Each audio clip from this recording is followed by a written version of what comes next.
Kabar terbaru tentang siaran pers BKN nih teman-teman yang tidak melakukan pendataan ulang non ASN di tahun 2024. Nah, ini surat resmi ya teman-teman ya, ini siaran pers resmi dari Badan Kepegawaian Negara. Teman-teman tinggal kunjungi saja di bkn.go.id, nanti teman-teman tinggal klik aja tentang surat siaran pers ini. Mari kita simak ya teman-teman ya. Nah, nanti kita pun di akhir ada lini masa di prediksi CASN tahun 2024. Jadi jangan di skip, jangan ditinggalkan. Jangan lupa di subscribe dulu ya supaya tidak tertinggal informasi selanjutnya. Yuk kita lihat siaran persnya ya.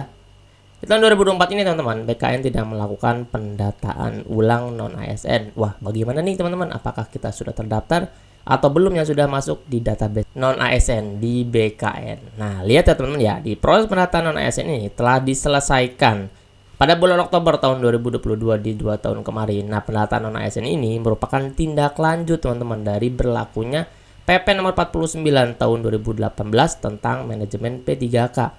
Teman-teman yang mewajibkan satu kepegawaian di lingkungan instansi pemerintah yang terdiri dari dua, yaitu PNS dan P3K sampai tanggal 28 November tahun 2023. Nah, lihat teman-teman ya. Pendataan pegawai honorer ini bertujuan untuk memetakan kondisi pegawai non ASN. Jadi tidak melakukan pendataan ulang non ASN ini karena sudah didata di bulan Oktober tahun 2022. Ingat ya, karena hal ini juga dapat membantu pemerintah menyusun strategi kebijakan terkait pegawai honorer, terutama teman-teman yang guru. Itu kalau misalkan fresh graduate itu masuk di PPG Prajabatan yang saat ini sudah dibuka. Jadi teman-teman jangan nonton ini yang fresh graduate atau saudaranya yang baru lulusan di S1 keguruan, silakan daftar di PPG Prajabatan untuk bisa menjadi guru di P3K selanjutnya. Oke, nah kita lanjut lagi ya.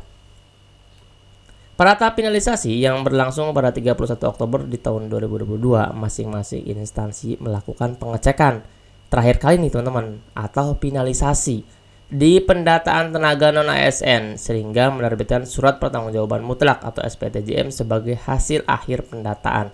Ini ketika di bulan Oktober ya, serta mengumumkan hasil akhir data tenaga non-ASN pada kanal informasinya.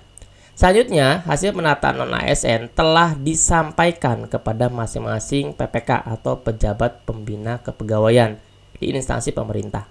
Selain itu, tenaga honorer dapat mengecek. Jadi teman-teman bisa mengecek nih hasil pendataan non-ASN pada masing-masing biro SDM, BKD, BKPSDM atau BKPP di instansinya masing-masing.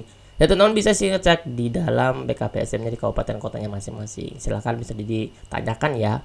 Nah, dilanjutkan ya teman-teman ya. Di pejabat pembina kepegawaian atau PPK dan pejabat lainnya dilarang dilarang melakukan pengangkatan tenaga non ASN sebagaimana amanat di pasal 65 Undang-Undang Nomor 20 Tahun 2023 tentang aparatur sipil negara. Saat ini BKN sedang melakukan verifikasi data non ASN yang terdapat dalam database BKN. Nah, kenapa dilarang melakukan pengangkatan? Karena sudah dimasukkan di bulan Oktober kemarin tahun 2022. Dan sekarang BKN itu sedang melakukan verifikasi data teman-teman atau verval. Nah, bedakan ya teman-teman ya verval sama perekrutan atau pendataan ulang. Nah, kalau verval itu sudah masuk pendataannya. Nah, jadi teman-teman yang sudah masuk di pendataan di bulan Oktober tahun 2022, siap-siap untuk nanti dipanggil menjadi calon di P3K 2024 ya. Nah, kita lanjutkan ya.